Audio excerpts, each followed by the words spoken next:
দেখেন পরবর্তী পর্ব। আরে বাবা, এতে তো সময় যে লাউ গাছটা দেখাইছি, লাউ গাছের মাথা আর এটা হচ্ছে হাত। এই যে আমার লাঠিটার ধরতে আছে, লাঠিটার ধরবে এইভাবে এইভাবে করে।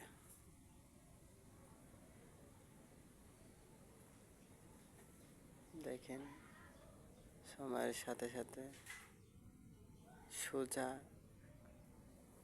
ওই যে মাথাটার মতো এই যেটা হাত ওইরকম আসলে। তা দেখেন কীভাবে বেঁকা বেঁকা হইয়া বেশি না 5 মিনিটের ভিতরে তোমার লাঠি জড়াই ধরতেছে। হ্যাঁ।